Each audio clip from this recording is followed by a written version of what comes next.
Muy bien, vamos entonces a ir a la palabra de Dios. ¿Cuántos queremos palabra de Dios en esta mañana? Amén, ¿verdad? Muy bien, entonces vamos a ir allí. Voy a compartir con ustedes el texto bíblico, amados hermanos, para podernos enfocar, ilustrar a luz de la palabra del Señor. Y vamos a mirar un tema bastante interesante. Quizás lo hemos escuchado, quizás lo hemos socializado, pero la idea es que podamos tener un mismo sentir, como lo decíamos en la escuela bíblica dominical, en cuanto a la palabra de Dios. El tema es semilla de mostaza. Amén, semilla de mostaza. Y la palabra de Dios nos insta a abrir Mateo 13, 31, 32. Mateo 13, 31 al versículo número 32. Vamos a leer en el nombre del Padre, del Hijo y con la comunión en su Santo Espíritu. Es importante tener nuestra Biblia allí también en casa, ¿verdad? Usted, amigo, amiga, que nos puede acompañar nuevamente en diferido, ubicar su palabra, en la palabra de Dios, perdón, o en el iPod o en el dispositivo. Damos el espacio, un pequeño tiempo, unos segundos, para que pueda ubicar allí y leer junto con nosotros al unísono lo que el Señor ha colocado hoy en nuestros corazones. Mateo, capítulo 13, versículo 31 al versículo número 32. Amén. Vamos a leer. Dice allí, parábola de la semilla de mostaza. Versículo 31. Otra parábola les refirió diciendo, el reino de los cielos es semejante al grano de mostaza, que un hombre tomó y sembró en su campo, el cual, a la verdad, es más pequeña de todas las semillas, pero cuando ha crecido, es la mayor de las hortalizas y se hace árbol, de tal manera que vienen las aves del cielo y hacen nidos en sus ramas. Vamos a orar. Amado Señor, te damos gracias en esta mañana aún, oh Dios eterno. Gracias por el privilegio de poder escudriñar tu santa palabra, Señor. Gracias porque a cada hermano, hermana presente, a cada niño que nos acompaña, Dios, le colocas en sus corazones, oh Dios eterno, el aprender.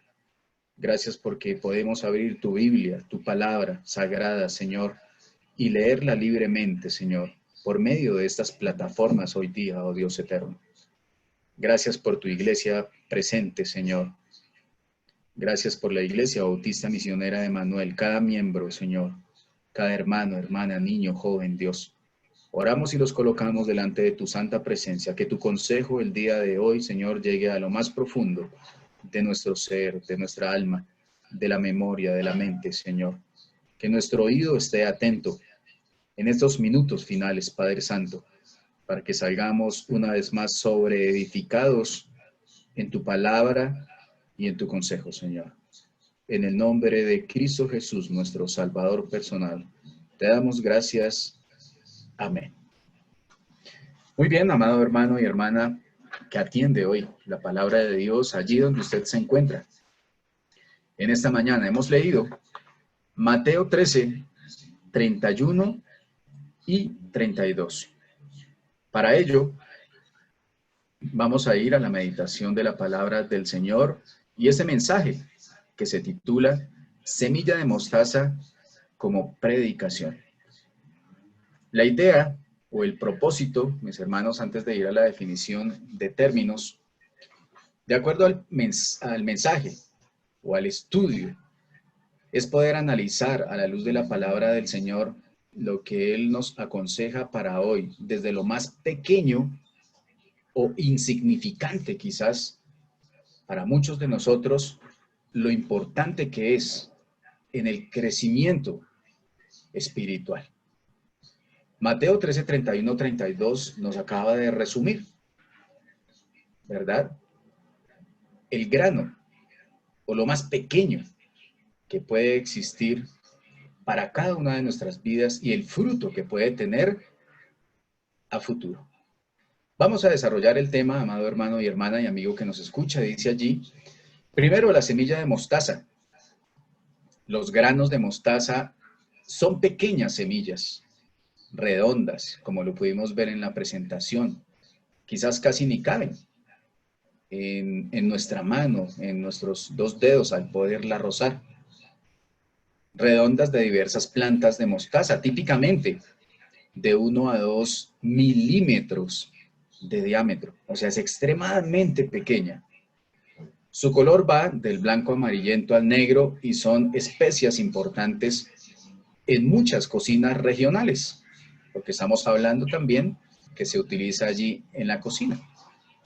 Como introducción, mi hermano y hermana, el significado de la parábola desde el punto de vista teológico, la parábola es una breve comparación basada en una experiencia cotidiana de la vida, cuyo fin es enseñar una verdad espiritual. Jesús utilizó parábolas frecuentemente para enseñar las verdades más elevadas en una forma que estuviese al alcance de todos. En pocas palabras, una parábola nos ayuda a entender por medio de ejemplos. La parábola del crecimiento de la semilla, o parábola de la semilla que crece, es una de las parábolas de Jesús encontrada también en el libro de Marcos 4:26, en Lucas también lo encontramos, y habla del crecimiento del reino de los cielos entre las personas. Recordemos que el término reino de los cielos hace alusión a la iglesia. Quienes hemos sido educados en el cristianismo, o sea, creyentes en Cristo, ¿verdad? Arrepentidos. A lo malo le decimos malo y a lo bueno le decimos bueno, no al contrario. No es raro que tengamos todavía ecos en nuestra memoria de una de las parábolas que emplea Jesús para referirse al reino de Dios, el grano de mostaza. ¿Cuánto tiempo tarda en crecer una semilla de mostaza? Para tener un ejemplo, un bosquejo, ¿verdad? En nuestra mente, de lo que estamos llevando espiritualmente a nuestra vida. Un cultivo de estos, los granos de mostaza, suelen necesitar de 3 a 10 días para germinar. De 3 a 10 días. En condiciones propias, por supuesto, lo que incluye una atmósfera fría y un suelo relativamente húmedo. Las plantas maduras de mostaza crecen y se vuelven arbustos. Jesús hablaba con las personas a través de parábolas. Una de ellas fue la de este grano de mostaza. Jesús comparó el reino de los cielos a ese grano. Comparemos la iglesia a un grano de mostaza. El reino de Dios viene a nuestra vida y es así, un pequeño acto, una manifestación de fe, de nuestra fe, que está naciendo. Lo decíamos en la escuela bíblica dominical. Cuando llegamos a Cristo, llegamos como esa pequeña semilla de mostaza. Así de pequeña es nuestra fe. Y comenzamos una nueva vida. Y el desafío es crecer. Ese es el término, el vocablo hoy importante, crecer. Nada más, pero que se transforma en la más grande de las hortalizas, esa pequeña semilla de mostaza. Se transforma en árbol y las aves hacen sus nidos allí. Lo podemos encontrar. Mateo 13, 31, 33, en Marcos 4, 30, en Lucas 13, 18 encontramos también el ejemplo de esta parábola. Pero también en Homero y los clásicos griegos encontramos la referencia simbólica a la semilla como tal. El grano de mostaza, la más pequeña de las semillas, debe ponernos en contacto con nuestra insignificancia, con nuestra impotencia, con nuestras limitaciones. debe llamarnos a la humildad. En sí mismo, el grano de mostaza podría verse como una ridiculez por lo pequeño que es, algo muy minúsculo, invisible. Sin embargo, la paradoja se encuentra en su interior, en el que se oculta algo infinitamente mayor que él mismo. Con pequeñas diferencias, en la redacción la parábola cristiana para nosotros nos enseña que si uno siembra en tierra fértil un grano de mostaza, la más pequeña de todas las semillas, de esta surge la mayor, la más grande de las hortalizas, que crece y crece hasta llegar a hacerse un árbol capaz de dar fruto. Y no solamente da fruto, estimado amigo, hermana y hermano que nos escucha, también da cobijo, también da sombra.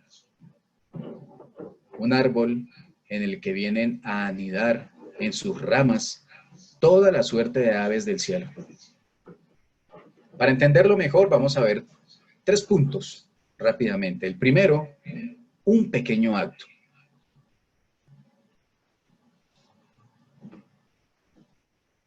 Hechos 16:31 nos habla y dice, ellos dijeron, cree en el Señor Jesucristo y serás salvo tú y tu casa. Un día la palabra de Dios tocó a nuestra puerta. Y este mismo texto nos dijo, cree en el Señor Jesucristo. Y no creíamos en Cristo. Estamos hablando cuando iniciamos en el Evangelio, cuando iniciamos en depositar nuestra fe y en arrepentirnos genuinamente y llamar al pecado, pecado. Hay conciencia espiritual. Entonces este versículo nos dice, Hechos 16:31, en un pequeño acto, ellos dijeron, cree en el Señor Jesucristo y serás salvo tú y tu casa. Esa invitación también es para nosotros hoy, para usted que nos escucha hoy, si no ha creído en Cristo Jesús. Pero es una invitación que debemos tener totalmente clara. Si no ha creído en Cristo, crea en Cristo Jesús. Y si ya creyó en Cristo, hay que crecer. Lo veíamos en la escuela bíblica dominical y este texto nos ayuda y la enseñanza de hoy de que no debemos quedarnos como un grano de mostaza. Pablo y Silas fueron encarcelados en Filipos y a medianoche, dentro de la total oscuridad de una celda húmeda y fría, se encontraban ellos cantando al Señor, oído. Pablo estaba en una cárcel, en Filipos. ¿Y qué estaba haciendo Pablo? En un lugar oscuro, feo, ¿verdad? En una celda húmeda. Usted no ha estado nunca en una celda, gloria a Dios por ello. Pero también oramos por aquellos que están en una cárcel, privados de la libertad física. Y no es un lugar agradable. Y aquí dice que Pablo estaba en esa circunstancia. ¿A causa de qué? Del Evangelio. ¿Pero qué hacía Pablo? Estaba aburrido, triste, renegaba, gruñía, ¿cierto? Claro que no. Aquí dice que se encontraba en ese lugar y a pesar de lo feo que era, incómodo que era, cantaban al Señor. Las aflicciones que los hombres intentaban causarles, estando en ese lugar, con esto no eran tomadas por ellos. Por el contrario, se gozaban en las tribulaciones. Esto provocó una manifestación de Dios con poder. Y dice la palabra de Dios que hubo un temblor y los cimientos de la cárcel se sacudían. ¿Ha estado usted en un temblor? Tampoco es una situación fácil. ¿Qué hacemos en un temblor? ¿Qué haríamos en una situación como estar en una cárcel? ¿Cómo reaccionaríamos, verdad? Aquí Pablo nos está enseñando cómo debemos nosotros portarnos. Esto provocó una manifestación entonces de poder del Señor. Entonces dice que hubo un temblor y los cimientos de la cárcel se sacudían, se movían y todas las rejas fueron abiertas de aquella cárcel. El carcelero era el responsable de velar que nadie se escapara, pero cuando vio todas las rejas abiertas, pensó en suicidarse. Si nos ponemos en los zapatos de este carcelero, creo que se asustó, ¿verdad? Y nos asustaríamos de la gran responsabilidad que tendría o que tuvo esa persona en aquel entonces. Tanto así que pensó en suicidarse. Pues en aquel tiempo, si dejaba escapar a estos reclusos, pagaría con su vida. Ese sería el castigo. Dar su vida. Porque todos los presos habían escapado. Pero sucedió algo diferente.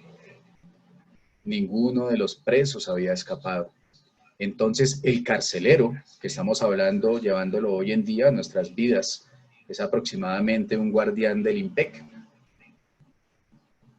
Pregunta a Pablo y a Silas, y dice el carcelero, por lo que vio, por ese gran testimonio, de acuerdo a Hechos 16:30, ¿qué debo hacer para ser salvo? Es la pregunta que pronto puede quedar hoy como reflexión para aquel que no ha creído en Cristo. ¿Qué debo hacer? Porque es que hay que hacer algo. La salvación no llega porque sí. Dios nos busca, o Dios le busca a usted. Pero genérese esa pregunta, amigo, amiga que nos escucha. ¿Qué debo hacer? Entonces, estas 6 palabras fueron el inicio de una nueva vida para este carcelero. Y no solo para él, sino para toda su familia, dice la palabra de Dios. Desde ese día todo cambió para ese carcelero. Pues la respuesta de Pablo fue suficiente para que entregara su vida a Cristo. ¿Usted ya entregó su vida a Cristo? Si ya lo hizo, amén. Si no lo ha hecho, queda esta pregunta. ¿Qué debo hacer para ser salvo? 6 palabras importantes para su vida. ¿Cree en el Señor Jesucristo? Hechos 16:31 dice la palabra de Dios como respuesta a esa pregunta. ¿Cree? Aquí no está diciendo crea en Dios, está diciendo créale a Dios, créale al Señor Jesucristo, créale a su Santo Espíritu. Cree en el Señor Jesucristo y serás salvo. Y no solamente puedes ser salvo tú, sino está diciendo que si usted es salvo, estamos en el deber de compartir la palabra de Dios en casa, a la familia, al más cercano. Y dice, y serás salvo tú y también tu casa. Hechos 16:31. Una simple pregunta cambió su vida entera y de la de todos los de su casa. Desde ese mismo momento creyó. Podemos notar algo interesante. ¿Cuánto tiempo puede tardarse una persona en creer en Cristo después de que se le habla de la salvación? El carcelero aquí inmediatamente atendió lo que la palabra de Dios le enseñó. Creyó en el Señor Jesucristo. También fueron a predicar a su casa y toda su casa. Su familia creyó, toda su familia también creyó en el Señor. El carcelero les lavó también las heridas, los llevó a su casa, se bautizó ese mismo día junto con toda su familia y se regocijó con ellos en su casa. Y aquí nos podemos preguntar, cuando usted y yo recibimos a Cristo, así como este carcelero, fuimos agradecidos. Seguimos siendo agradecidos. Él fue agradecido y le ofreció allí a Pablo y a los que estaban con él limpieza física. Les curó, les limpió, les compartió su vivienda, su casa. ¿Qué tan agradecidos estamos usted y yo al haber aceptado a Cristo Jesús como Salvador? Con Dios. Qué fe, ¿verdad? Ese como primer punto, un pequeño acto, ¿verdad? Como segundo punto, podemos atender y tener en cuenta que primero es Dios. ¿Será que primero está Dios en su vida o en mi vida? Un acto pequeño puede hacer la diferencia entre la vida y la muerte. Y lo pudimos ver aquí con el carcelero. Pero no es solo quedarse, sino empezar un cambio gradual de vida hasta que lleguemos un día a ser perfectos en el Señor, como dice en su palabra. perfectos espiritualmente, porque físicamente no lo podemos ser. Pero lo que debemos hacer es darle a Dios el primer lugar. Hoy, otra pregunta que nos podemos generar. ¿Qué está en primer lugar en su vida? ¿El trabajo? ¿Los bienes? ¿La cuenta? ¿La familia? Son preguntas que nos tenemos que hacer espiritualmente. Si Dios está en primer lugar en su vida, amén. Y si no está en primer lugar en su vida, tenemos que empezar a analizar nuestra vida espiritual. ¿Qué está primero? Primera de Reyes 17, 8, 24 dice el relato de Elías y la viuda. Nos muestra cómo Dios usó al profeta para bendecir a una viuda que no tenía más para comer. Quizás es la situación que hoy muchos viven, hermanos o hermanas en Cristo o familiares nuestros, ¿verdad? Es una situación difícil, pero vamos a ver un ejemplo de lo que Dios hace en las vidas. Solo tenía un poco de harina, dice la palabra de Dios. Estamos en Primera de Reyes 17, 8, 24, el relato de Elías y la viuda. Solo tenía un poco de harina y un poco de aceite para hacer su última comida y morir de hambre. Estamos viendo algo extremo. Pero el profeta le dice que le haga a él primero, una torta y luego que haga para ella y su hijo. Cuando ella hizo lo que el profeta le indicó, algo maravilloso pasó. La harina no faltó, ni el aceite. No fue el milagro de un día, porque podemos reconocer que allí hubo algo sobrenatural. No fue para un solo día, sino de mucho tiempo, que permanecieron de la misma manera. Todos los días preparaban o cocinaban alimento, pero no se acabó la comida. El secreto es darle a Dios el primer lugar, hermano y hermana. Y si usted y yo le damos el primer lugar a nuestro Dios en casa, le abrimos las puertas y permitimos que more, no solamente en nuestras vidas, sino en nuestras casas. Dios primero, ponerlo siempre a Él antes que todas las cosas. Entonces nos bendice con toda bendición espiritual y material para que nada nos haga falta. Pero es un acto, no de una sola vez, sino de una confianza en Dios de todos los días durante el resto de nuestra vida. Es un desafío, pero estamos dispuestos a que Dios esté siempre en primer lugar todos los días de nuestra vida. Eso nos permitirá trascender esta vida y entrar a la vida eterna con el Señor. Dios es primero. Luego, todo lo demás. No estamos diciendo de que lo demás no tenga importancia. El trabajo, la familia, los hijos, la esposa, el esposo, los deberes, las relaciones interpersonales. Todo eso es importante. Pero si Dios está primero en su vida, eso lo verán las demás personas y también podrán llegar al conocimiento de la verdad. Como tercer punto, hemos visto primero un pequeño acto. Recordemos, tomando el tema de la semilla de mostaza. Como segundo, primero Dios. Y el ejemplo es el relato de Elías y la viuda. Y como tercer punto, multiplicados. Cuando usted y yo tenemos a Dios, después de ese primer acto de obediencia, de fe, como la semilla de mostaza, nos debemos multiplicar espiritualmente. Multiplicados, dice la palabra de Dios. Génesis 1:28 dice, y los bendijo Dios y les dijo fructificad y multiplicaos. Estamos hablando de la familia, ¿verdad? Y es normal, una familia debe multiplicarse, ¿verdad? Donde hay esta bendición de Dios. Llegan los hijos, llegan los nietos, y la familia se multiplica, hablándolo físicamente, y es natural, y es de bendición. Pero ¿qué pasa con la multiplicación espiritual? ¿Por qué no llegan más almas a la iglesia? Porque las iglesias no crecen. Y vuelvo y pregunto y nos preguntamos, ¿qué estamos haciendo mal? ¿O qué estamos dejando de hacer? ¿Dónde está el trabajo que nos demanda el Señor? Ya tuvimos esa semilla de fe. Cada uno de nosotros, muy pequeña, muy minúscula, y empezamos en el trabajo que el Señor ha hecho o ha obrado en cada uno de nosotros de dentro hacia afuera a través de su Santo Espíritu. Y claro, hay familias. Sin familias no hay iglesia. Y hay hijos, gracias al Señor por esta gran bendición y corona para cada uno de nosotros. Hay nietos quizás también en nuestras vidas, ¿verdad?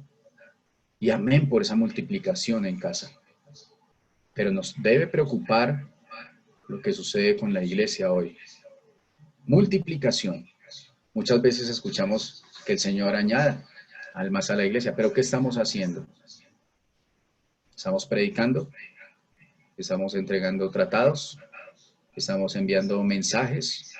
Hoy en día, lo que está más de moda, por decirlo de alguna manera, o más común, son las redes.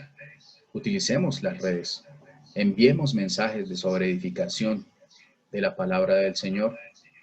Si nos da vergüenza, a Dios no le dio vergüenza al Señor Jesucristo morir por usted y por mí. Debemos ser cristianos en todo momento, en casa, en el trabajo, en la universidad, en el colegio. Es un reto, claro que sí. Pero la multiplicación es llamada a la iglesia. Sigue diciendo Génesis 1:28. Bendijo a esta familia, a Adán y Eva, ¿verdad? Fructificado y multiplicados, y se multiplicaron, ¿verdad? Caín, Abel, Set, toda esta generación que descendió allí. Llenad la tierra, les dice el Señor. Hizo juzgarla y señorear en los peces del mar, en las aves de los cielos y en todas las bestias que se mueven sobre la tierra. Gran responsabilidad para esta primera familia, ¿verdad? Pero estaban bajo la bendición de Dios. Un pequeño paso hace una división en nuestra vida. La decisión de crecer en Cristo nos hace nuevas criaturas. Desde esa decisión debemos empezar a crecer. Preguntamos hoy, ¿estamos creciendo? Y lo decíamos en la escuela bíblica dominical. ¿Cuánto ha crecido usted? ¿Cuánto hemos crecido en la palabra de Dios? ¿Nos quedamos como niños? ¿Nos quedamos como preadolescentes espirituales? ¿O vamos apuntando a la madurez espiritual? ¿Qué tanto leo la Biblia? ¿Qué tanto escudriño? Hay desafíos en la vida, hermanos y hermanas. Sí, es cierto, debemos ganarnos la vida de una o de otra manera, prepararnos, estudiar. Amén por todo esto. Pero algún día, cuando el Señor venga, todo esto cesará. Y tenemos que dar cuentas, tendremos que dar cuentas a Dios en lo individual, en lo que el Señor nos prestó individualmente en esta tierra. Tenemos que darle la cara a Dios. ¿Qué hiciste con los dones y talentos? ¿Qué hiciste con la palabra de Dios? ¿Qué hicimos con la familia? Desde esa decisión debemos empezar entonces a crecer. Pues nos hemos quedado como la pequeña semilla de mostaza. Esperemos que no, ¿verdad? Esperemos que hayamos sido cultivados, que hayamos crecido y que sigamos creciendo en el Evangelio. Crecer en su palabra y vivir obedeciendo cada uno de nuestros días. No podemos vivir semanas, no podemos vivir mes. Vivimos el día a día. Ya lo que pasó quedó atrás y la misma palabra de Dios nos lo enseña, ¿verdad? Todas las cosas son hechas nuevas. Cada día todo es nuevo para usted y para mí. Todos los días es una nueva oportunidad, primero de vida, ¿verdad? Y segundo de tomar decisiones, de corregirnos, crecer en su palabra y vivir obedeciendo cada uno de nuestros días. Dios quiere que crezcamos. Yo no creo que Dios no quiera que crezcamos, ¿verdad? No es su voluntad.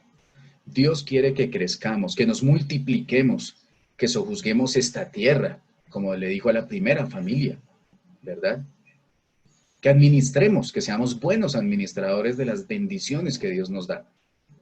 Así Pablo inició una serie de viajes misioneros fundando iglesias en diferentes partes del mundo. Fue la iniciativa espiritual de Pablo. ¿Cuántas iglesias fundó Pablo? ¿Cómo trabajó en la iglesia misionera? Abría iglesias y seguía en su trabajo. Evangelizaba y seguía en su trabajo. En diferentes partes del mundo, obedeciendo el mandamiento de Cristo de ir y predicar. Sí, es cierto, estamos en una pandemia y hoy no podemos hacerlo como se hacía hace algunos meses. Ir y predicar, ir y tocar una puerta, ir y entregar un tratado. Tuvimos el tiempo de hacerlo, ¿verdad? Lo hicimos. Ahora lo estamos haciendo de otra manera, porque así el Señor está permitiendo que se haga.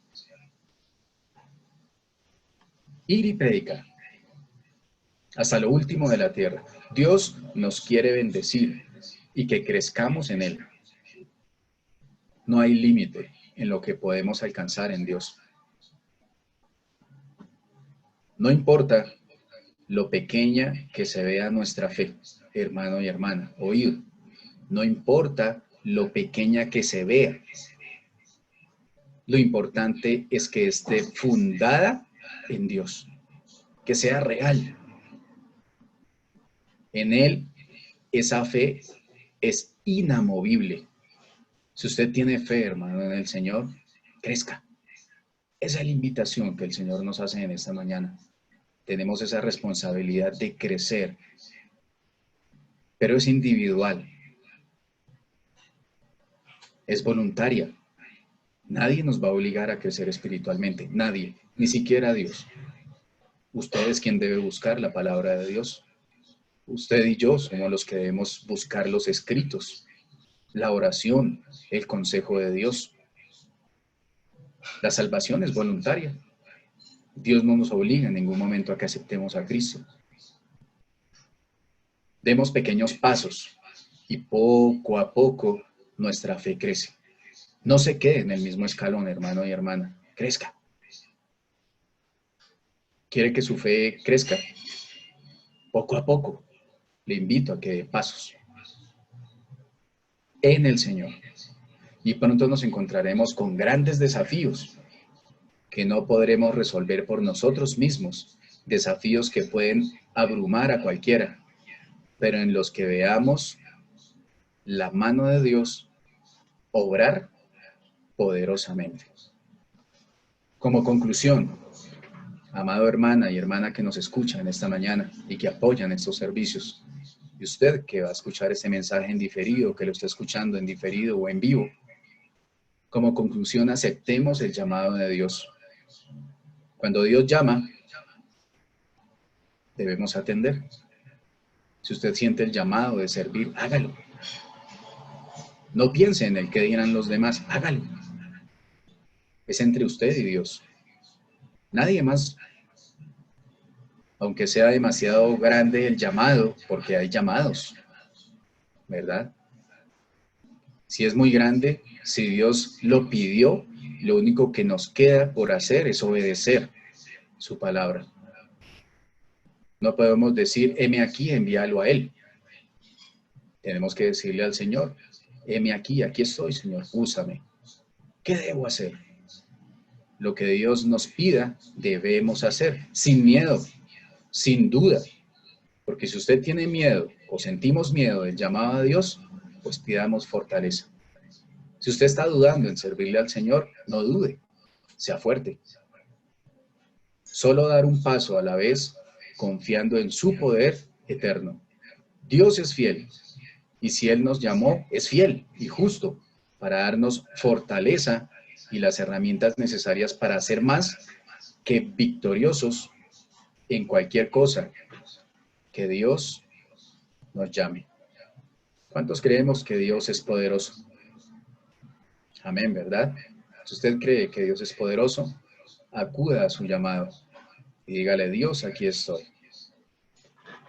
Allí donde usted está, le invito a inclinar su rostro y vamos a ir al trono de gracia, encomendando el resto de esta semana, encomendando las vidas que el Señor nos presta espiritualmente y física, encomendando cada familia y la gran responsabilidad que tenemos como hijos de Dios al crecer. Vamos ahora. Señor y Dios, gracias te damos por el consejo, Señor, que has impartido en cada uno de nosotros en esta mañana, en esta tarde ya, Señor. Gracias porque hemos escuchado quizás una de las partes más pequeñas, hablándolo de las semillas, que es la semilla de mostaza, Señor. Así es comparada nuestra fe, Señor, tan pequeña que quizás para muchos es sin importancia, pero para nosotros es de gran valor, Señor. Gracias porque cuando iniciamos, Señor, en tus caminos, quizás nuestra fe era tan pequeña como esa pequeña semilla, Señor. Pero hoy, Señor, hoy día, a través de los tiempos, de los días, de la semana, los meses y los años, Señor, tenemos que hacer balances, Dios eterno, y mirar en dónde nos encontramos en el crecimiento espiritual. Si hemos crecido, amén. Si hemos crecido, pero no como tú quieres, Señor, ayúdanos a seguir adelante, Señor. Ayúdanos a leer tu palabra, ayúdanos a orar, ayúdanos a atender tu mensaje, tus escritos, tu consejo, los diferentes textos que podamos tener, Señor, cerca para engrandecer, Señor, la sabiduría. Si estamos faltos de sabiduría, tú dices que la pidamos a ti, oh Dios eterno.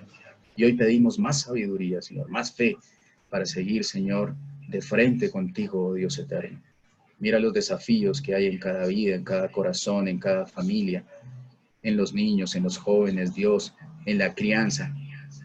Gracias por tu Santo Espíritu que todos los días, Señor, nos guía en la verdad. No permitas, Señor, que seamos injustos. Ayúdanos en la armonía, Señor, no solamente en nuestra iglesia, sino con el compañerismo de las demás iglesias, Señor. Ayúdanos a perdonar, Señor, también, Dios eterno. Quita, Señor, todo engaño de nuestra mente, del corazón, Dios. Todo tropiezo que podamos tener, aún cada pecado, Señor, que cometemos voluntariamente, clamamos a ti, Señor, y te pedimos perdón por ellos. Limpia nuestras vidas, Señor. Haznos aceptos a ti, oh Dios. Gracias, Padre, por cada hermano, hermana que nos han acompañado el día de hoy en este servicio, Señor. Bendice a los niños, los jóvenes, los hermanos mayores, Padre eterno. Gracias por este tiempo que nos da, Señor, de refrigerio espiritual a cada vida, a cada corazón. Tu iglesia, Señor, sigue vigente. Gracias por esta plataforma que nos une como iglesia, Señor. Oramos, Padre, sabiendo que nos has escuchado en esta tarde y encomendando también el resto de esta semana en las actividades, estudio y todo lo que quede, Señor, en tu voluntad perfecta. En Cristo Jesús te damos gracias. Amén.